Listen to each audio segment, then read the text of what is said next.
नमस्कार सचिन जी.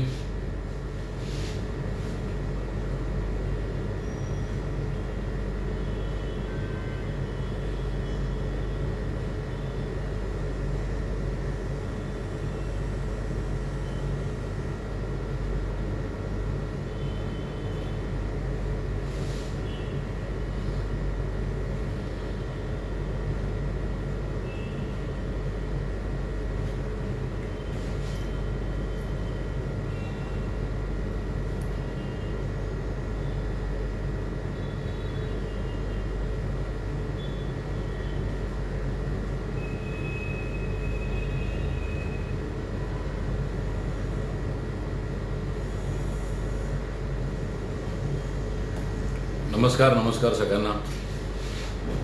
एक्झॅक्टली 5 मिनिटात आपण सुरू करू. आजचा जो विषय आहे तो आहे एक्सपोर्ट इम्पोर्ट विषयातील संधी.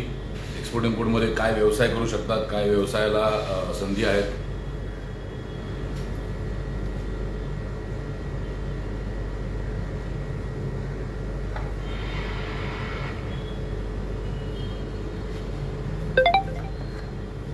आवाज येतोय माझा सगळ्यांना?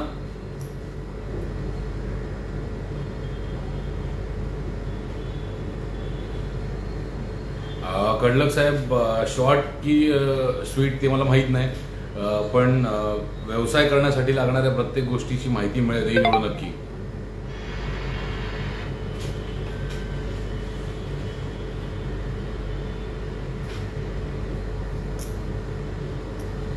हो, इम्पोर्ट एक्सपोर्ट लायसन्सची माहिती पण आज देईनच मी नक्कीच. अनेक विषयावर माहिती मिळेल. काय कशावर माहिती मिळेल, कशावर नाही मिळणार याबद्दलही सांगेन. एकदा सुरू होते. एक्झॅक्टली 5 मिनिटात आपण सुरू करूया आजचं लाईव्ह.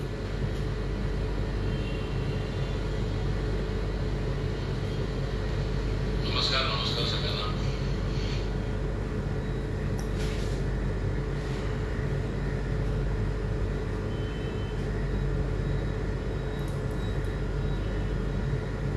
पाच मिनिटात बरोबर सुरू करू. तोपर्यंत जेवढं जास्तीत जास्त तुम्हाला शेअर करता येईल तेवढं शेअर करा, म्हणजे जास्तीत जास्त आपल्या महाराष्ट्रातल्या युवकांना या विषयाचा फायदा होईल.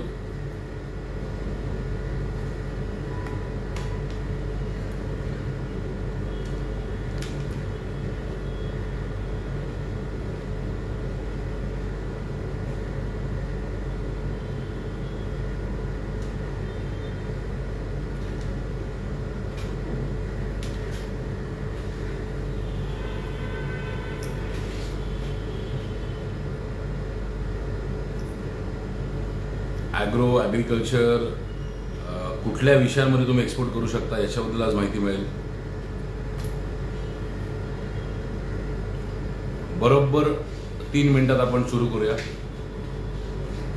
हो सत्यजितजी, सगळ्याच विषयांवर बोलणार आहे मी.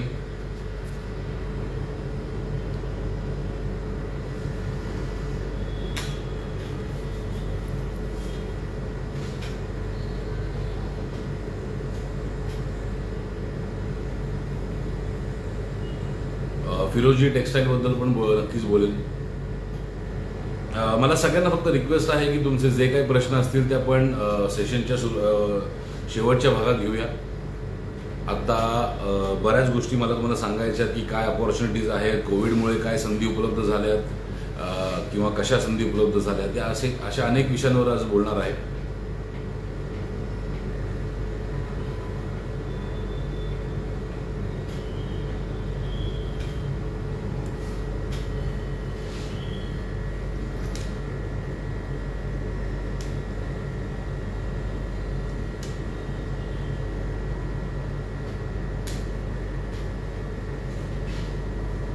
संदीपजी, येस, नक्कीच आज लायसन्सबद्दलही माहिती देईन.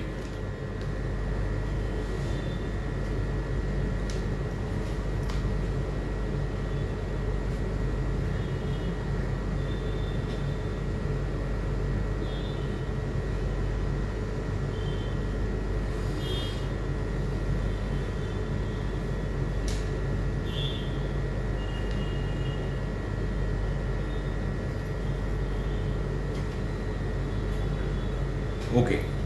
तर माझं नाव डॉक्टर ओमकार हरिमाळी. मी मुळात राष्ट्रवादी युवक काँग्रेसचा महाराष्ट्र राज्याचा सरचिटणीस आहे. त्याचबरोबर आपलं जे युवक काँग्रेसचं रोजगार स्वयंरोजगार विभाग आहे त्याचा महाराष्ट्राचा प्रमुख म्हणून मी काम पाहतो.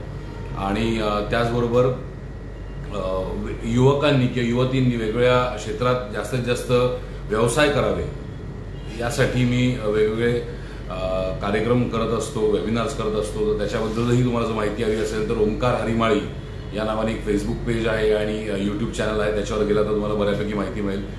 माझ्याबद्दल थोडक्यात माहिती देतो. मी डॉक्टरेट आहे इंटरनॅशनल बिझनेस या विषयात, म्हणजे एक्सपोर्ट इम्पोर्ट या विषयात माझी डॉक्टरेट झालेली आहे. त्याचबरोबर मी गेले 12 वर्ष एक्सपोर्ट इम्पोर्ट व्यवसायामध्ये स्वतः काम करतोय.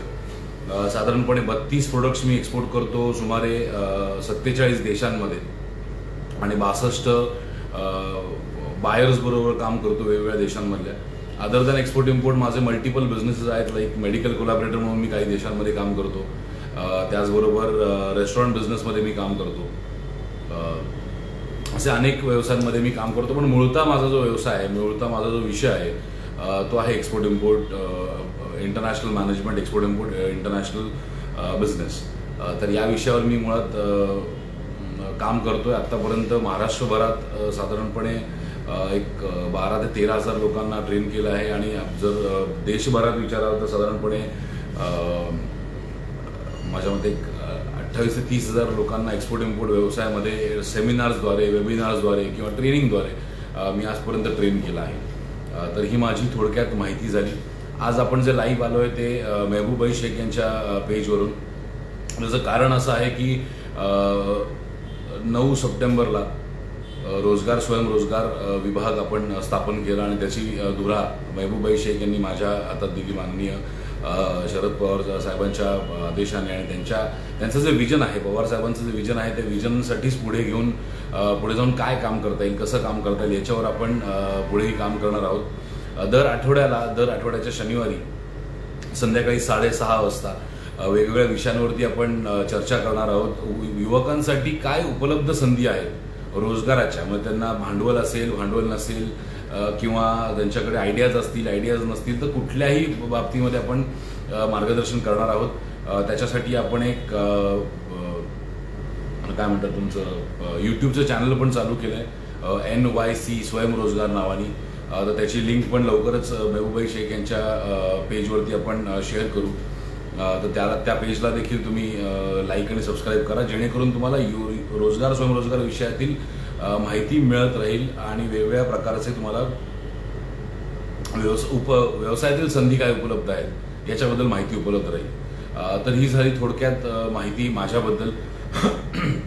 आता मुळात वळूया आजच्या विषयाकडे, तो म्हणजे एक्सपोर्ट इम्पोर्ट व्यवसायातील संधी. तर काय आहेत एक्सपोर्ट इम्पोर्ट व्यवसायातील संधी, कोणासाठी हा व्यवसाय आहे, कोरोनानंतर काय पॉसिबिलिटीज आहेत या व्यवसायामध्ये, या विषयांवर आपण बोलणार आहोत. त्याचबरोबर इंटरनॅशनल बिझनेसचा ट्रेंड काय आहे आजच्या तारखेला.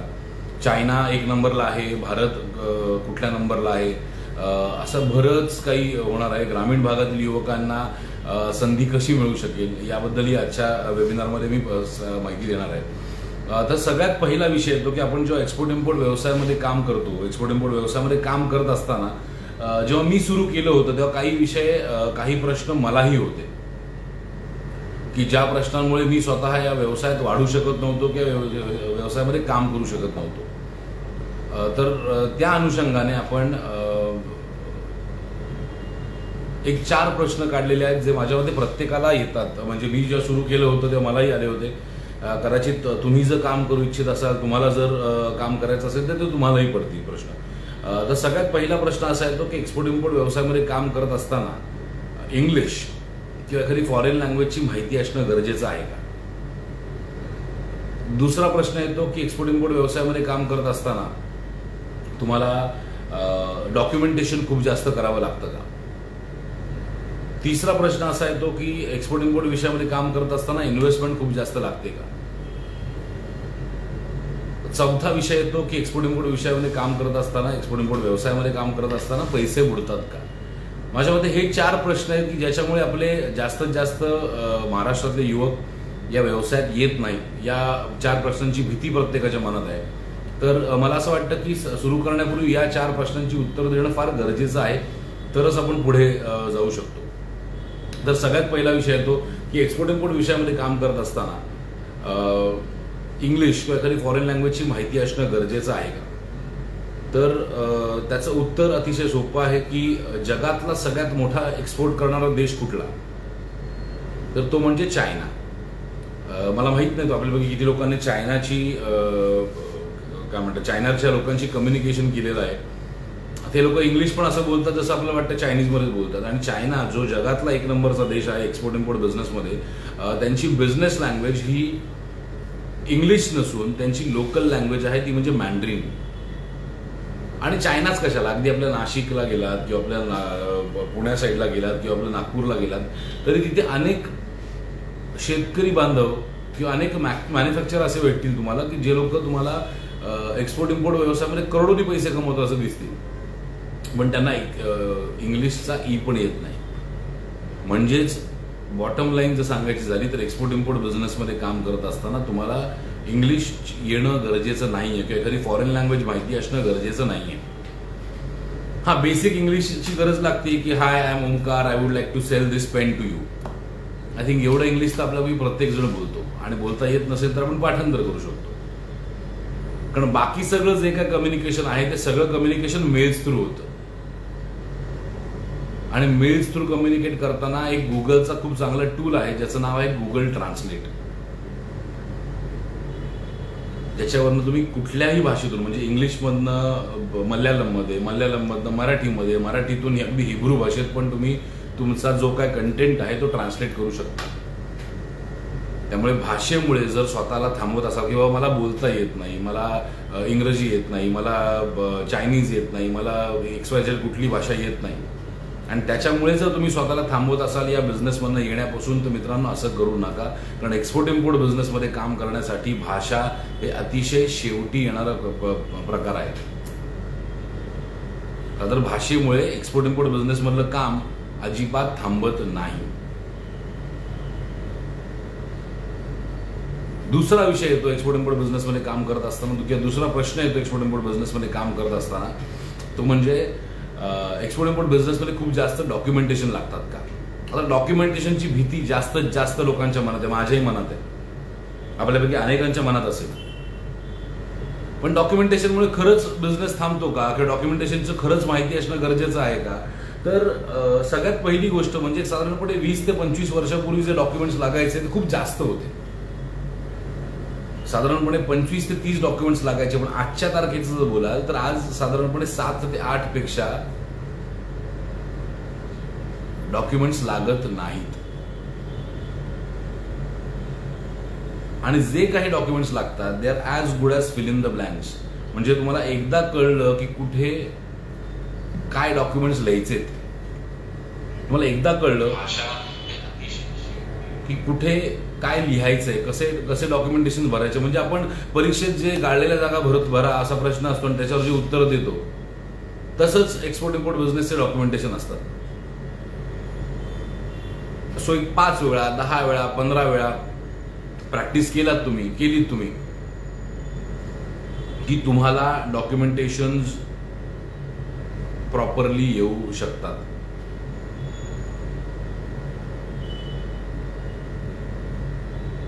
डॉक्युमेंटेशनमुळे, आणि मुळात सगळ्यात महत्वाची गोष्ट की डॉक्युमेंटेशन हा जो विषय की ज्याची भीती वारंवार वर्षानुवर्ष लोकांकडनं घातली गेलेली आहे, ते डॉक्युमेंटेशन्स तुम्हाला स्वतःला करावे लागत नाहीत. जे काही डॉक्युमेंटेशन करावे लागतात त्याच्यासाठी एक अथॉरिटी आहे जिचं नाव आहे CHA, custom house agent. Custom house agent ही अशी अथॉरिटी आहे की जी तुमचं custom clearance, duty drawback, documentation, government incentive हे सगळे प्रकार, म्हणजे टेक्निकल जे काय, म्हणजे जसा आपला नॉर्मल व्यवसायासाठी एखादा CA असतो, CA आपलं GST फायलिंग करतो, कंपनी रजिस्ट्रेशन करतो, तसंच एक्सपोर्ट इम्पोर्ट व्यवसायाच्या टेक्निकल हँडल करण्यासाठी CHA असतो. तुम्हाला as a export import entrepreneur काय करणं अपेक्षित आहे? तर तुम्हाला 3 गोष्टी करणं अपेक्षित आहे. सगळ्यात पहिलं, तुमच्या सप्लायरकडे लक्ष द्या. सप्लायर म्हणजे ज्याच्याकडनं तुम्ही माल घेणार आहात. तर सगळ्यात महत्त्वाची गोष्ट, तुम्हाला जर एक्सपोर्ट इम्पोर्ट इंडस्ट्रीमध्ये काम करायचं असेल तर तुमचं स्वतःचं मॅन्युफॅक्चरिंग असणं गरजेचं नाही.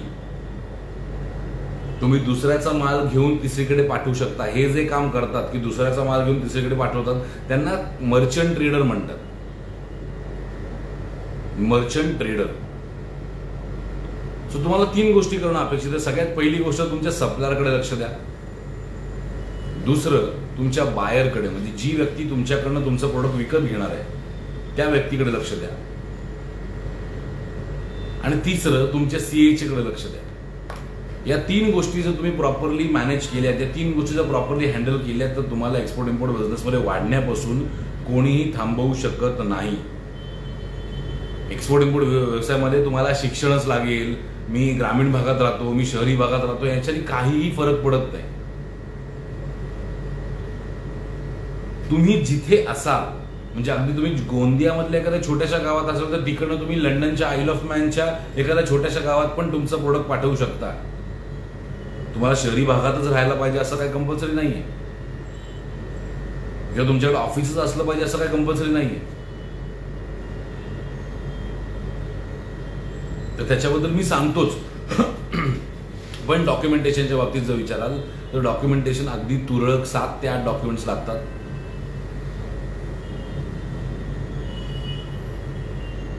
सो जर डॉक्युमेंटेशनच्या भीतीने तुम्ही स्वतःचा व्यवसाय थांबवत असाल, डॉक्युमेंटेशनच्या भीतीने तुम्ही एक्सपोर्ट इम्पोर्ट बिझनेस चालू करू शकत नसाल तर असं करू नका. कारण डॉक्युमेंटेशन तुम्हाला स्वतःला करावे लागत नाहीत.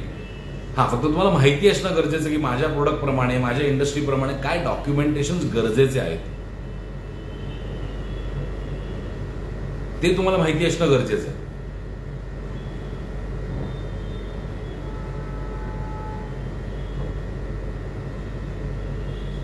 सो एकदा तुम्हाला कळलं डॉक्युमेंटेशन काय, किती, कसे, की फार सोपा प्रकार आहे डॉक्युमेंटेशन.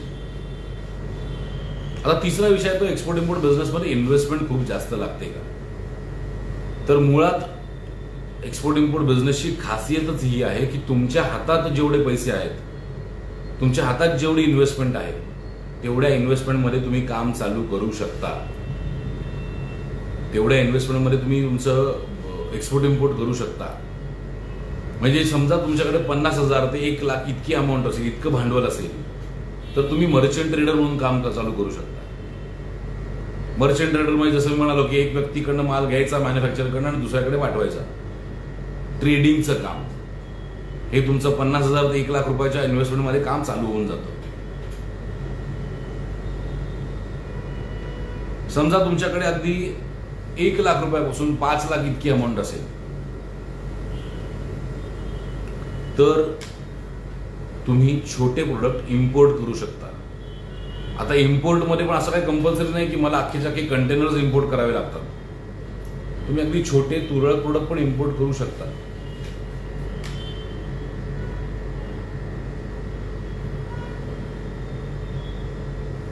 समजा तुमच्याकडे 5,00,000 ते 25,00,000 इतकी अमाऊंट असेल तर तुम्ही एखादं छोटंसं पण export import oriented manufacturing unit चालू करू शकता.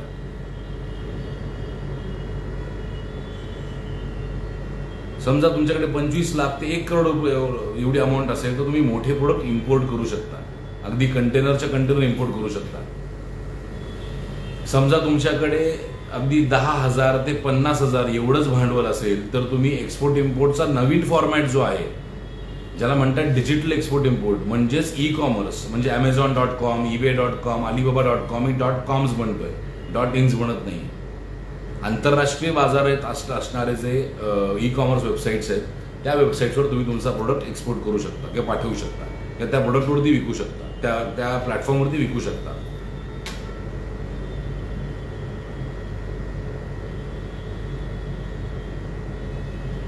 दुसरं येतं ते म्हणजे तुम्हाला समजा तुमच्याकडे अगदी 1,000 ते 10,000 एवढी अमाऊंट असेल इन्व्हेस्टमेंट करण्यासाठी तर तुम्ही एक्सपोर्ट इम्पोर्ट सर्व्हिसेसमध्ये काम करू शकता. आणि समजा तुमच्याकडे इन्व्हेस्टमेंट करायला काहीच भांडवल नसेल तर तुम्ही एक असा व्यवसाय सुरू करू शकता जो एक्सपोर्ट इम्पोर्ट इंडस्ट्रीमधली सगळ्यात जास्त गरज आहे, ती म्हणजे एक्सपोर्ट इम्पोर्ट कन्सल्टन्सी. आता साधारणपणे 50 ते 60 लोक आता हे वेबिनार ऐकतात किंवा याच्या पुढेही अनेक लोक ऐकतील. तुम्ही मला एखाद्या अननोन माणसाला ऐकता याचं कारण काय? कारण मला तुमच्यापेक्षा एक्सपोर्ट इम्पोर्ट मधनं थोडीशी जास्त माहिती आहे, एवढंच. मी तुम्हाला आता काय देतोय तर ती झाली एक्सपोर्ट इम्पोर्ट बिझनेस बद्दलची कन्सल्टन्सी.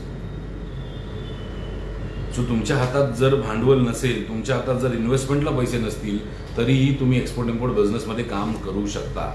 म्हणजे मी स्वतः जेव्हा माझा व्यवसाय चालू केला, मी स्वतः जेव्हा लंडनवर, माझं शिक्षण पूर्ण लंडनला झालेलं, मी लंडनवरून जेव्हा परत आलो तर माझ्याकडे फार भांडवल नव्हतं.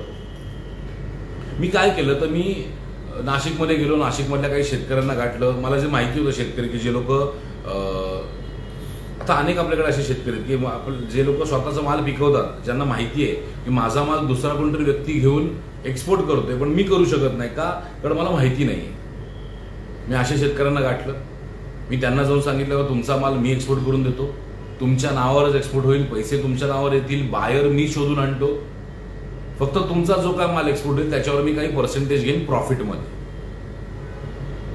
अशा पद्धतीने माझा व्यवसाय सुरू केलाय. सो एक्सपोर्ट इम्पोर्ट व्यवसायामध्ये जर थोडंसं स्मार्टली काम केलं तर तुम्हाला बिना भांडवली पण एक्सपोर्ट इम्पोर्ट व्यवसाय करू शकता. एक्सपोर्ट इम्पोर्ट मध्ये काम करायला भांडवल म्हणजे प्रॉब्लेम का होतो, भांडवलावर मी एवढं का बोलतोय, कारण आपल्याकडे भांडवल नाही म्हणून व्यवसाय चालू करू शकत नाही. व्यवसाय करायची इच्छा खूप आहे पण मला भांडवल नाहीये त्यामुळे व्यवसाय चालू करू शकत नाही, हे कारण नेहमी आपण स्वतःला देत आलेलो आहे. त्यामुळे भांडवल नाही म्हणून व्यवसाय चालू करता येणार नाही, हे कारण स्वतःला आणि लोकांना देण्याची वेळ गेली. तुमच्यासाठी मी राष्ट्रवादी युवक काँग्रेस मार्फत महबूब शेख यांच्या मार्गदर्शनाने ही मोठी संधी घेऊन आलेलो आहे की तुम्ही विदाउट इन्व्हेस्टमेंट स्वतःचा पण बिझनेस चालू करू शकता.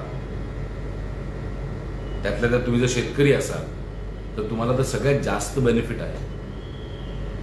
आता अनेकांच्या मनात असा प्रश्न असेल की अरे आता कांदा बॅन झालाय, कांद्याचं रेट वाढत चालले. कांद्याचं जर तुम्ही बघितलं ना तर गेले कांद्याचे एक्सपोर्ट गेले 3 वर्ष गेले 4 वर्ष अनेक वेळा बॅन झालेला आहे आणि अनेक वेळा तो बॅन उठलेला आहे. ते काय कायमस्वरूपी तो बॅन राहत नाही.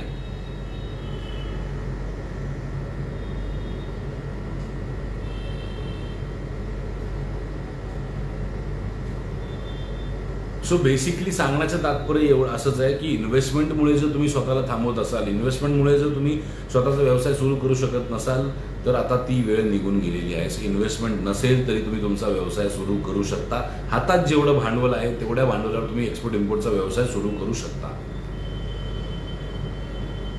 आता चौथा विषय तो सगळ्यात महत्वाचा जो एक्सपोर्ट इम्पोर्ट विषय इंडस्ट्रीबद्दल आजपर्यंत बऱ्याच गोष्टी त्याबद्दल ऐकलं की एक्सपोर्ट इम्पोर्ट बिझनेसमध्ये पैसे बुडतात का,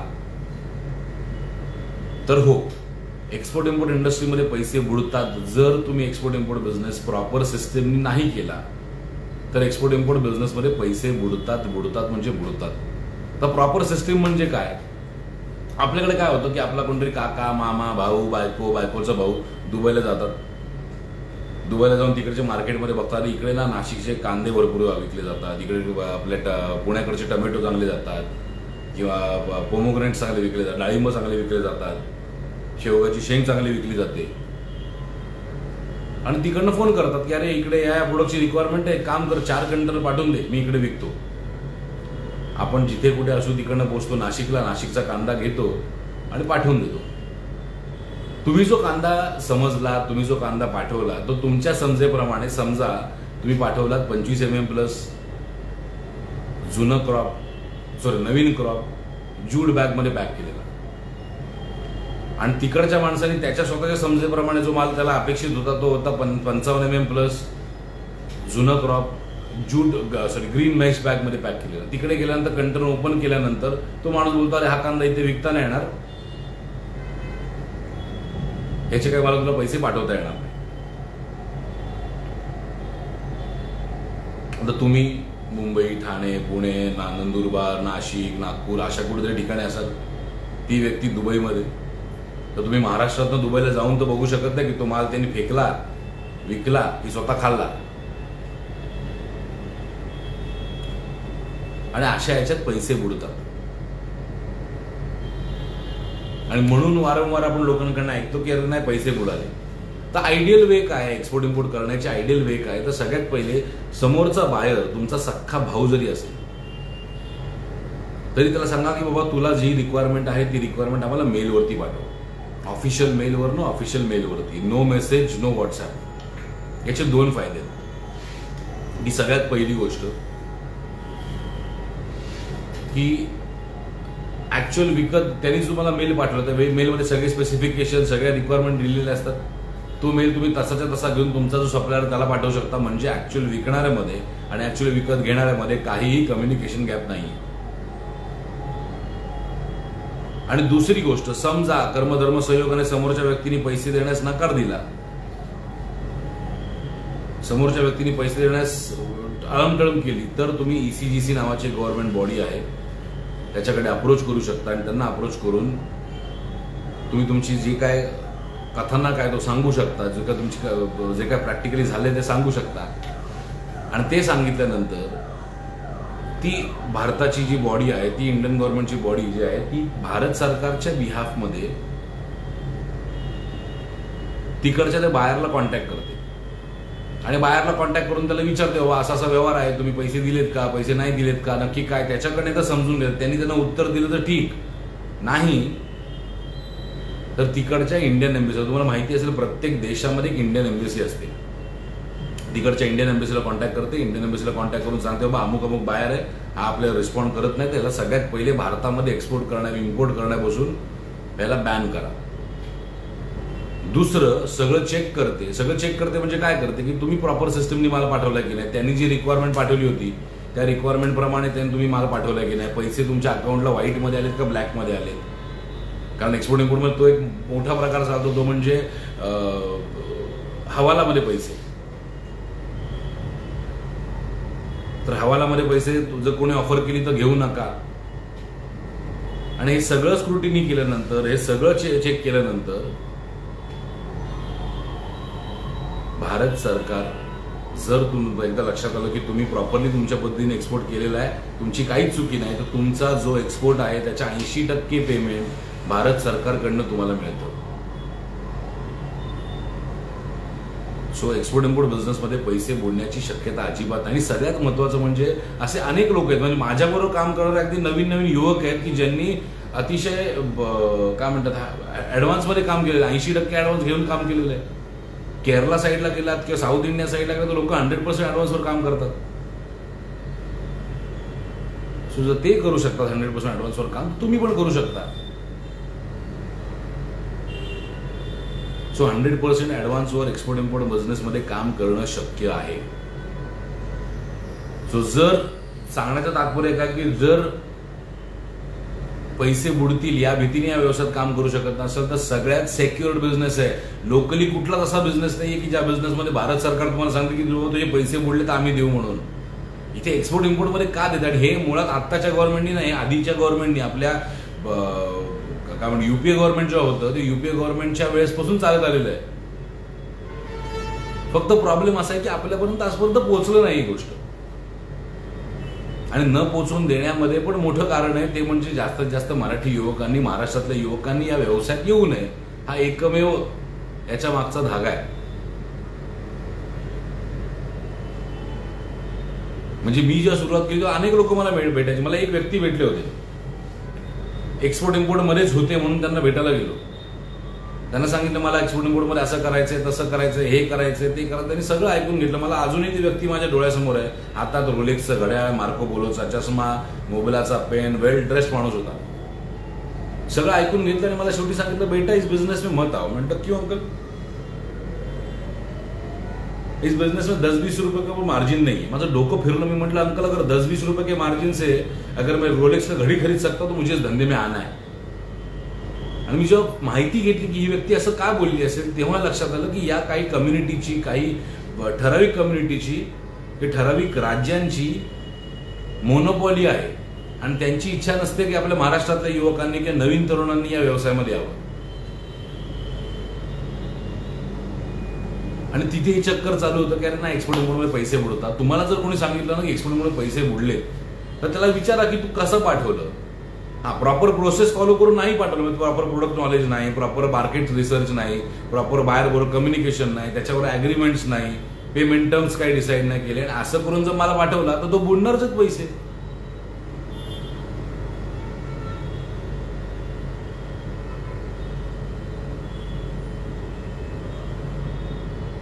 हे म्हणजे तुम्ही काय म्हणतात तुमच्या चपलेचं दुकान काढलंय आणि दुकान लावून बसलात अशा ठिकाणी की जिकडे ज्या पूर्ण वस्तीमध्ये लोकांना पाय नाहीये. सो मुळात जर प्रॉपर माहिती घेऊन प्रॉपर सिस्टमने एक्सपोर्ट इम्पोर्ट इंडस्ट्रीमध्ये काम केलं तर तुम्ही काम करू शकता. आणि मुळात अजून एक गोष्ट की माझ्याकडे शिक्षण नाहीये, माझ्याकडे भांडवल नाहीये, माझ्याकडे बॅकग्राऊंड नाहीये, माझ्या खानदानामध्ये कोण एक्सपोर्ट नव्हतं केलं, माझ्या स्वतःच्या खानदानामध्ये कधीच कोण एक्सपोर्ट नव्हतं केला, माझ्या खानदानामध्ये मुळात कोणी धंद्यातच नव्हतं, तरी मी करू शकलो, तरी मी उभं राहू शकलो. तर तुम्ही राहू शकता. धीरूभाई अंबानीच्या खानदानामध्ये कोणी केलं होतं का? व्यवसाय करण्यासाठी बॅकग्राऊंड लागत नाही किंवा व्यवसाय करण्यासाठी तुम्हाला काय म्हणतात फॅमिली बॅकग्राऊंड, शिक्षण या गोष्टी नाही लागत. व्यवसाय करण्यासाठी तुमच्यामध्ये गरजेचं असतं ते म्हणजे तुमचं डेडिकेशन. तुम्ही किती स्वतःच्या व्यवसायासाठी डेडिकेटेड आहात ही गोष्ट फार महत्वाची आहे.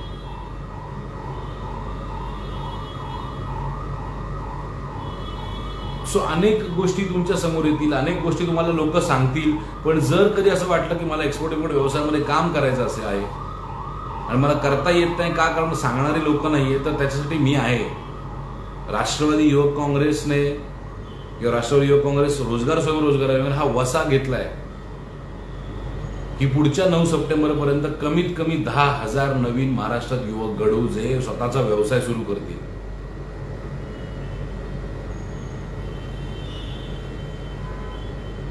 आणि ते शक्य आहे. मी स्वतः करून दाखवलंय. मी स्वतः माझी एक संस्था आहे, त्या संस्थेच्या मार्फत साधारणपणे 12,000 ते 13,000 लोकांना आतापर्यंत ट्रेन केले आणि स्वतःचे व्यवसाय चालू केले लोकांनी. सो व्यवसाय सुरू करण्यासाठी तुम्हाला जर तुम्ही स्वतःला थांबवत असाल तर मित्रांनो एक रिक्वेस्ट करतो, कारण होतं काय माहिती का, आपण जेव्हा व्यवसाय चालू करायचा विचार करतो तर आपण 4 लोकांना विचारतो की मी करू का, करू शकतो का, कारण आपल्याला लोकांकडनं ऐकायचं असतं की बाबा हो तू करू शकतोस. तर त्या मानसिकतेतनं बाहेर पडा. शिक्षण आणि बाकी कुठल्याही गोष्टींमुळे व्यवसाय चालू करणं हा विषय आडत नाही. धीरूभाई अंबानींचं काय शिक्षण होतं?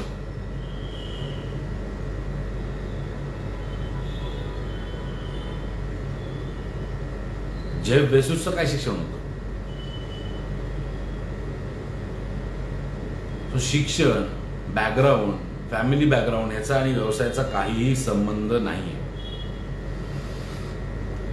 तर माझ्या मते तुमच्या मनात जर ब्लॉक असतील ते म्हणजे शिक्षण नाही किंवा इंग्रजी येत नाही किंवा डॉक्युमेंटेशन येत नाही, पैसे इन्व्हेस्टमेंटला खूप लागतात, ह्या सगळ्या प्रश्नांची उत्तरं मी दिलेली आहेत. त्यामुळे या प्रश्नांमुळे जर तुम्ही स्वतःला थांबवत असाल बिझनेस करण्यापासून किंवा एक्सपोर्ट इम्पोर्ट इंडस्ट्रीमध्ये येण्यापासून, तर कृपा करून असं करू नका. याची उत्तरं तुम्हाला मी दिलेली आहेत. आता विषय तो की एक्सपोर्ट इम्पोर्ट करायचं तर काय करायचं,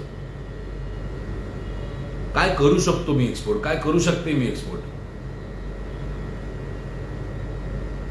तर एक साधं सांगतो, जे प्रोडक्ट भारतामध्ये एक्सपोर्ट करणं लीगल आहे, भारतामध्ये विकणं इलिगल आहे, जे प्रोडक्ट तुम्ही इथे विकू शकता, मग ती भाजी असेल, मग ते कपडे असतील किंवा कुठल्याही प्रकारचं असेल, जे लीगल प्रोडक्ट आहे ते प्रोडक्ट विकणं शक्य आहे आणि ते तुम्ही इंटरनॅशनल मार्केटमध्ये विकू शकता. आता दुसरा प्रश्न तुमच्या मनात येईल की बाबा माझं प्रोडक्ट विकत कोण घेणार? मित्रांनो एक साधी गोष्ट सांगतो, 200 पेक्षा जास्त देश आहेत. 200 पेक्षा जास्त देशांमध्ये एक व्यक्ती नाही मिळणार का तुम्हाला तुमचं प्रोडक्ट विकत घ्यायला?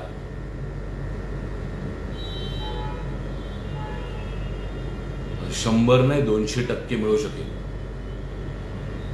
खूप इझिली मिळू शकेल. तुम्ही फक्त प्रयत्न करणं आणि प्रॉपर प्रोसेसनी जाणं हे खूप गरजेचं आहे. आणि सगळ्यात महत्वाचं म्हणजे एक्सपोर्ट इम्पोर्ट मध्ये काम करत असताना की दुसरा कोणतरी कांदा विकतोय आणि त्याच्याकडे BMW आहे म्हणून मी एक्सपोर्ट इम्पोर्ट मध्ये काम करेन आणि मला कांदा विकून माझ्याकडे BMW अशा जर स्वप्न असतील तर असं करू नका. एक्सपोर्ट इम्पोर्ट मध्ये प्रत्येक गोष्टीची प्रोसेस आहे. आणि एक्सपोर्ट इम्पोर्ट इंडस्ट्रीमध्ये काय आहे, आता जर फिगर्स बघायला गेले तर चायना जो जगातला 1 नंबरचा देश आहे एक्सपोर्ट इम्पोर्ट इंडस्ट्रीमध्ये, तर चायनाच्या पॉप्युलेशनच्या चायनाचं का वर्किंग पॉप्युलेशन आहे त्याच्या 35% लोक एक्सपोर्ट इम्पोर्ट इंडस्ट्रीमध्ये काम करतात. 40% लोक एक्सपोर्ट इम्पोर्ट इंडस्ट्रीमध्ये काम करतात. अमेरिके